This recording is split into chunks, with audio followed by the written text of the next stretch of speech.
Assalamualaikum warahmatullahi wabarakatuh. Berjumpa kembali dalam pembelajaran tema 7, Indahnya Keragaman di Negeriku, pada subtema 3, Indahnya Persatuan dan Kesatuan Negeriku, muatan pelajaran Ilmu Pengetahuan Sosial.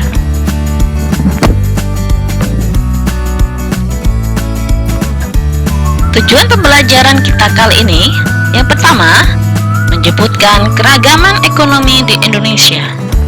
Yang kedua, memahami keragaman ekonomi dalam masyarakat Indonesia. Yang ketiga, aktivitas ekonomi yang dilakukan masyarakat. Keragaman ekonomi di Indonesia. Kegiatan ekonomi adalah kegiatan yang dilakukan untuk memenuhi kebutuhan manusia. Kegiatan ekonomi meliputi 3 aktivitas, yaitu kegiatan produksi. Kegiatan produksi adalah segala kegiatan yang menghasilkan barang dan atau jasa serta menambah nilai guna suatu barang dan jasa. Orang yang melakukan kegiatan produksi disebut sebagai produsen. Kemudian yang kedua ada kegiatan konsumsi. Kegiatan konsumsi merupakan pemakaian barang hasil produksi barang atau jasa untuk memenuhi kebutuhan. Dan orang yang melakukan kegiatan konsumsi disebut sebagai konsumen. Yang terakhir ada kegiatan distribusi. Kegiatan distribusi merupakan kegiatan menyalurkan barang hasil produksi sehingga sampai kepada konsumen. Orang atau kelompok atau lembaga yang melakukan distribusi disebut sebagai distributor.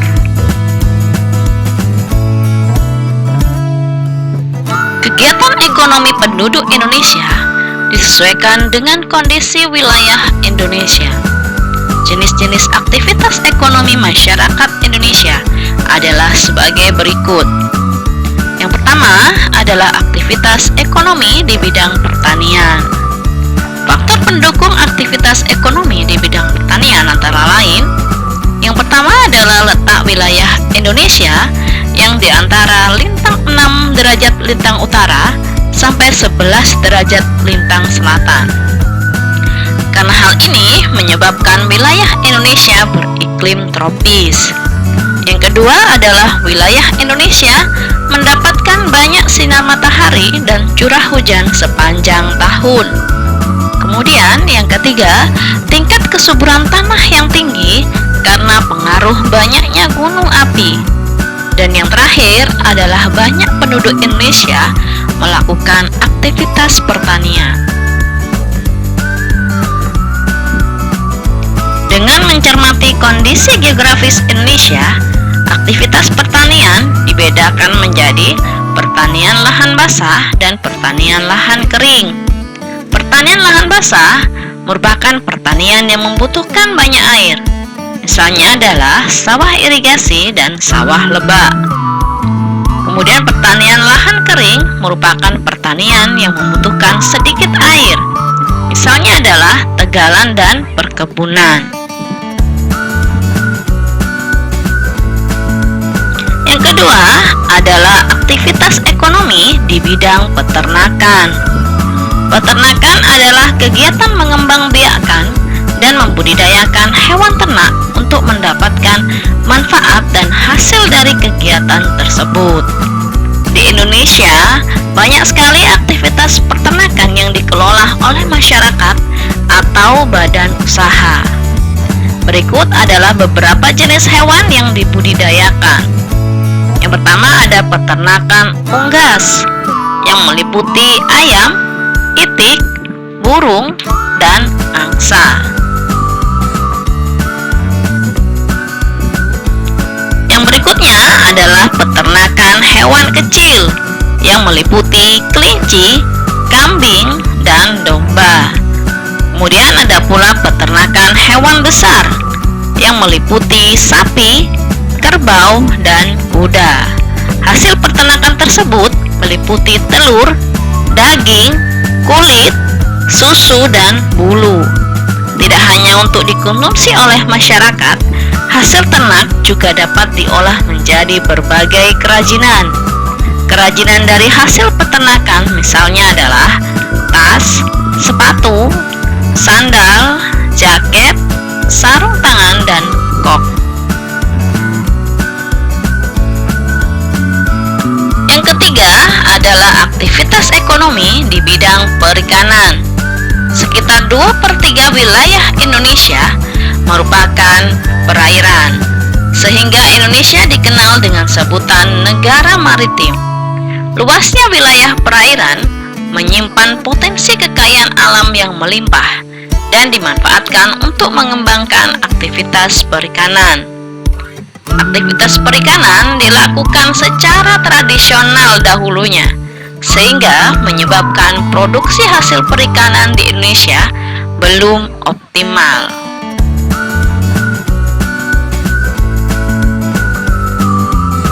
Aktivitas perikanan dikelompokkan menjadi perikanan tangkap dan perikanan budidaya. Aktivitas perikanan tangkap dilakukan oleh nelayan dengan cara menangkap ikan di laut. Dahulunya, nelayan memanfaatkan angin darat untuk pergi melaut dan angin laut untuk kembali ke daratan. Namun, saat ini dengan kemajuan teknologi, nelayan sudah menggunakan motor untuk menggerakkan perahu.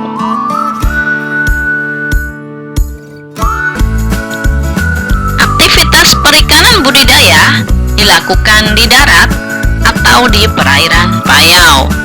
Budidaya ikan di darat dilakukan di kolam, sungai, sawah atau minapadi, waduk, bendungan, atau danau.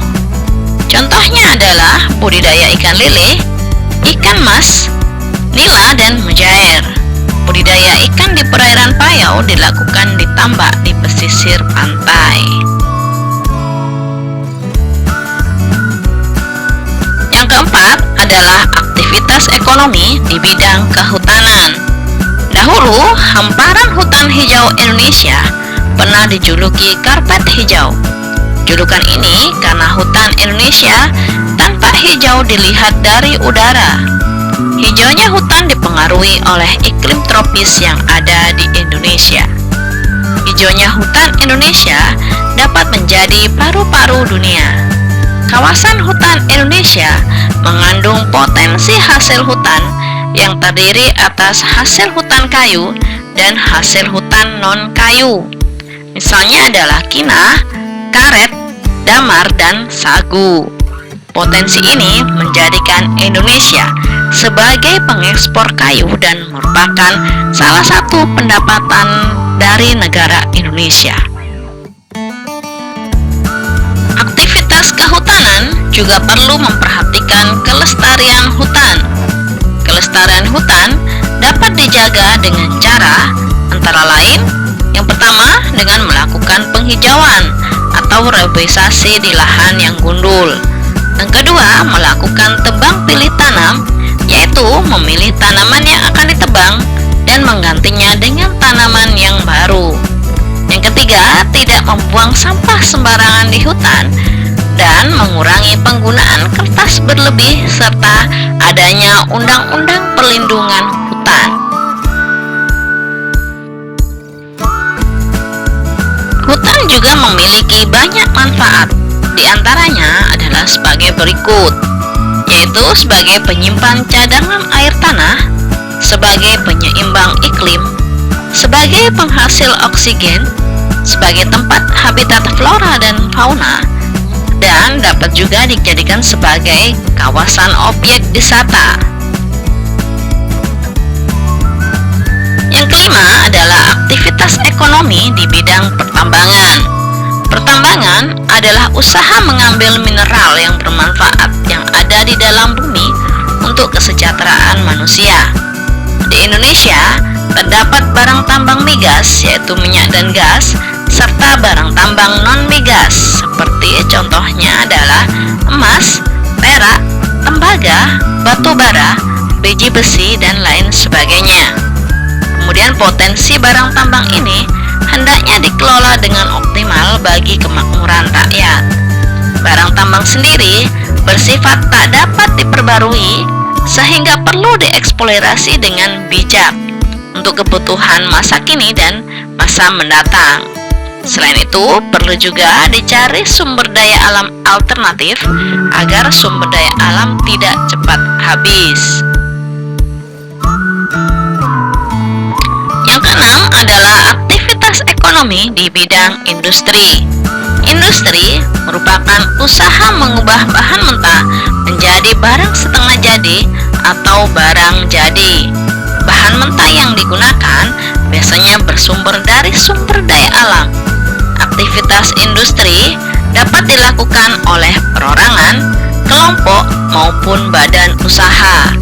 Contoh-contoh industri yang ada di Indonesia antara lain industri otomotif, konveksi, elektronik, sepatu, pengalengan ikan, minuman dan makanan, serta pupuk.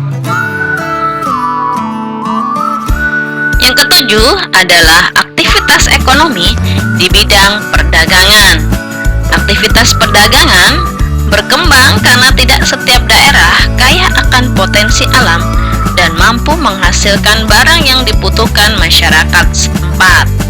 Aktivitas perdagangan dilakukan masyarakat untuk menyalurkan barang dan atau jasa dari produsen ke konsumen. Barang dagangan dapat berupa hasil pertanian, peternakan, perikanan, hutan, dan barang industri. Aktivitas perdagangan bisa dilakukan tanpa perantara ataupun dengan perantara untuk menyalurkan barang dan atau jasa kepada konsumen. Contoh perantara dalam perdagangan antara lain pedagang besar atau grosir, agen, dan pedagang eceran. Pada perkembangannya, aktivitas perdagangan juga melibatkan masyarakat luar negeri. Kegiatan perdagangan antar negara inilah yang dikenal dengan sebutan ekspor-impor. Yang kedelapan adalah aktivitas ekonomi di bidang jasa. Aktivitas jasa merupakan kegiatan layanan kepada masyarakat dalam rangka memenuhi kebutuhan hidupnya.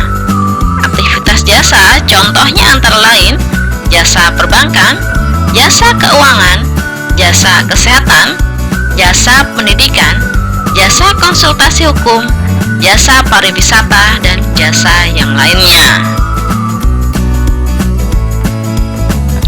Usai sudah pembelajaran tema 7 pada kelas 4, semoga apa yang sudah kita pelajari bermanfaat bagi kita semua. Terima kasih. Wassalamualaikum warahmatullahi wabarakatuh.